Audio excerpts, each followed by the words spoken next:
और आज इसी मुद्दे को लेकर हम चर्चा करेंगे। चर्चा करने के लिए हमारे साथ कुछ मेहमान जुड़ गए हैं। संदीप चौधरी हैं, राजनीतिक विश्लेषक, विजय दुबे वरिष्ठ पत्रकार हैं। आप दोनों का ही बहुत बहुत स्वागत है हमारे साथ टीएनपी न्यूज़ पर चर्चा करने के लिए। सबसे पहले मैं शुरुआत संदीप चौधरी जी आपसे करूंगी, क्योंकि जिस तरह का माहौल इस वक्त नेपाल में बना हुआ है, यहाँ एक बड़ा सवाल ये खड़ा हो जाता है कि जिस वजह से प्रधानमंत्री बालेन सत्ता के शिखर पर पहुंचे, तो क्या आप छात्र राजनीति पर प्रतिबंध लगाकर उसी युवा आवाज का गला घोटा जा रहा है जिसने आपको यहाँ तक पहुंचाया?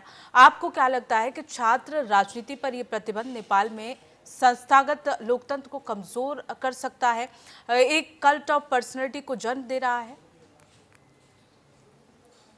देखिए पूनम जी, जिस तरीके से बालिन शाह का प्रधानमंत्री पद तक पहुंचे जो सफर है वो तय हुआ है, वो स्कूल कॉलेज की राजनीति से होते हुए वहां तक पहुंचे। लेकिन इस चीज से भी इनकार आप नहीं कर सकते कि किसी देश का सत्ता परिवर्तन या कहिए तख्ता पलट होना, ये भी एक बहुत बड़ा साइन है। एक तरीके से ये बगावत है, बागी तेवर है, और ये एक तरीके से ऐसा होता है जैसे शेर के मुंह खून लग जाता है। तो अगर बच्चों को ये पता चल गया कि हम इसी चीज में आगे बढ़ सकते हैं या इस तरीके की बगावत इतनी लेवल तक लेकर के जा सकते हैं, तो कहीं ना कहीं पढ़ाई से ध्यान हट करके ये चीजें नेपाल की राजनीति में आम हो जाएगी। क्योंकि आप देखिए कई बार सत्ता पर चलते ऐसी घटनाएं घटती हैं जिससे जनता के अंदर या देश के अंदर या युवाओं के अंदर इतना उबाल आ जाता है, उनको लगता है कि इसी मुद्दे पर बस फैसला हो जाना चाहिए। वो न इन्वेस्टिगेशन की वेट करते हैं, न वो कोर्ट में चीजों को चलने की वेट करते हैं। जिस तरीके से जनता को ये लगता है कोर्ट कचहरी का कोई रोल नहीं है, जिस तरीके से उत्तर प्रदेश की बात कर लीजिए, देश में कई जगह जो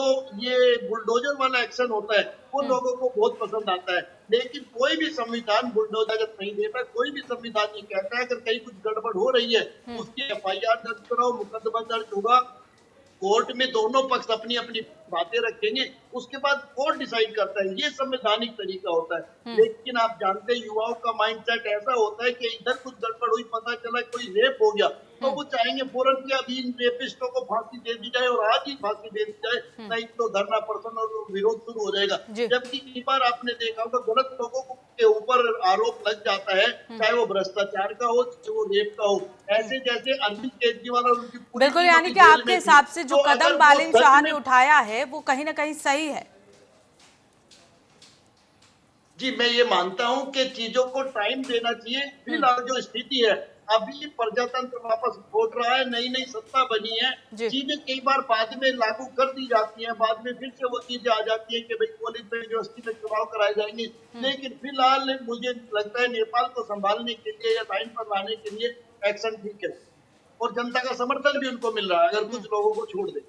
बिल्कुल जाहिर सी बात है, यहाँ समर्थन भी मिलता हुआ नजर आ रहा है। विजय दुबे जी, आपका क्या कहना है, क्योंकि प्रधानमंत्री खुद सोशल मीडिया और जन विमर्श की उपज हैं, क्या छात्र राजनीति पर प्रतिबंध लगाकर उस असहमति के स्वर यानी कि जो वॉइस ऑफ डिसेंट है उसको कुचलने की शुरुआत हो रही है, जो भविष्य में नीतियों के खिलाफ उठ सकता है? क्या अनुशासन के नाम पर सन्नाटा पैदा करना लोकतंत्र के लिए सही है?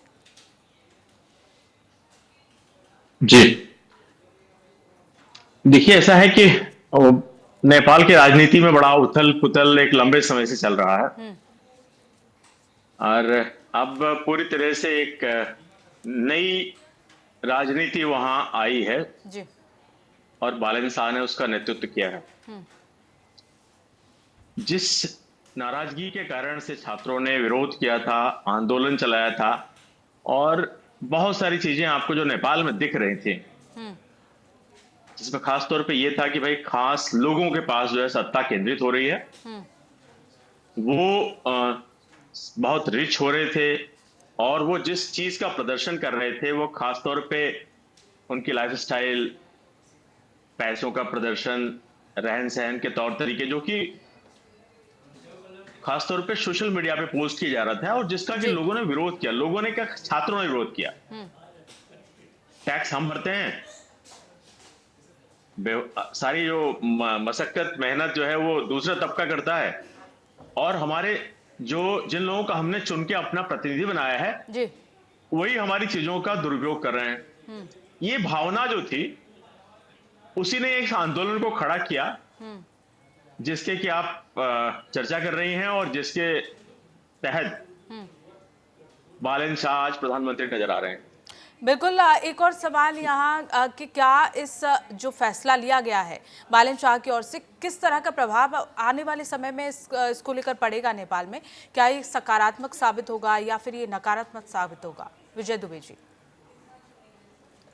देखिए, मेरा मानना ये है कि ये प्रतिबंध जो है, जो कि आप यूनिवर्सिटी लेवल पे बात कर रहे हैं या आप उन छात्रों की बात कर रहे हैं जो कि जिनको वोट का अधिकार मिला हुआ, अगर मैं एक 18 साल की उम्र से अधिक व्यक्ति की बात करूं तो अगर आप उससे ये कहते हैं कि साहब आपको जो है प्रतिबंध लगाया जाएगा और आप राजनीति में किसी प्रकार का सरोकार न रखिए, कोई भाग न लीजिए। बहुत सारे देशों के जो सत्ता परिवर्तन हुए हैं उसमें छात्रों का बहुत बड़ा योगदान रहा है जी। भारत की राजनीति में भी एक वक्त जो युवा आंदोलन था, छात्र आंदोलन था, उसने देश की सत्ता को पलट दिया था। और उस जेपी आंदोलन के तहत बहुत कुछ बदलाव भारत में भी हुए बिल्कुल। थे। यानी कि जो छात्र राजनीति में सक्रिय हैं उनके लिए कहीं ना कहीं ये नुकसान आगे देने वाला है। ठीक है। संदीप चौधरी जी, छात्र राजनीति केवल एक चुनाव लड़ना नहीं है बल्कि एक विचारधारा भी कहा जा सकता है इसे। अगर कैंपस में डिस्कर्स खत्म हो जाएगा तो क्या अगले 10 से 15 साल की अगर बात कर ली जाए तो नेपाल की राजनीति में एक वैचारिक शून्य पैदा नहीं होगा जिससे भविष्य में कोई भी कट्टरपंथी ताकत आसानी से बढ़ सकती है? और जिस तरह से विजय दुबे भी अभी कह रहे हैं कि जो चुनाव लड़ रहे हैं, जो छात्र राजनीति में सक्रिय होते हैं, उनके लिए कहीं ना कहीं ये नुकसान है आगे आने वाले समय में। देखिए, बिल्कुल पूनम जी, मैं इस बात से इनकार नहीं करता कि जो एक स्टार्टिंग होती है जहाँ से लीडरशिप के जो गुण हैं वो डेवलप होते हैं, वो स्कूल और कॉलेजेस होते हैं। लेकिन कई बार स्थिति परिस्थिति देखनी पड़ती है। बहुत बुरे दौर से नेपाल गुजरा है, बहुत बुरे दौर से बांग्लादेश गुजरा है। तो मुझे लगता है वहाँ के लोगों ने या वहाँ की सरकार ने चीजों को गंभीरता से स्टडी किया होगा और उसके बाद इस तरीके का एक्शन लिया है। और आज की तारीख में चाहे कोई स्वीकार करे या ना करे, जहाँ भी स्कूल कॉलेज की राजनीति चल रही है, इसको वहाँ के राजनीतिक दल कहीं न कहीं एक हथियार की तरह इस्तेमाल कर रहे हैं। इससे इनकार नहीं किया जा सकता। कई छात्रों का करियर खत्म हो चुका है। कई छात्र जो नौकरी कर सकते थे, अच्छी जगह पहुंच सकते थे, वो छात्रों की इस राजनीति में आकर के उनके ऊपर कई पुलिस केस लग गए हैं, कई रेप के केस लग गए हैं, कई अलग अलग तरह के एलिगेशन लग गए हैं, तो उनका कैरियर खत्म हो गया है। इस बात से भी आप इनकार नहीं कर सकते। तो साफ सुथरी राजनीति के लिए साफ सुथरे प्लेटफॉर्म का जरूरत है और इसके लिए कुछ न कुछ रोड मैप, कुछ न कुछ इंस्ट्रक्शंस भी होनी बहुत जरूरी है। अदरवाइज आप किसी पार्टी में पक्ष या विपक्ष का एक हिस्सा बन जाते हैं और बड़े राजनीतिक दलों के टारगेट पर, निशाने पर आ जाते हैं और आपके ऊपर इस तरीके के आपको देशद्रोह तक का, ये तो कन्हैया कुमार की किस्मत अच्छी समझिए कि वो बच करके निकल गए इस राजनीति से।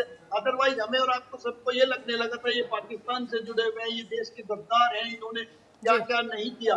तो इस तरीके से बिल्कुल संदीप जी, यानी कि आपका कहने का मतलब ये है कि नया दौर शुरू हुआ है और नई सत्ता शुरू हुई है, तो नए नियम भी यहाँ बनाए जा रहे हैं और इसके लिए समय देने की जरूरत है। ठीक है, लगातार चर्चा भी करेंगे और इस मामले को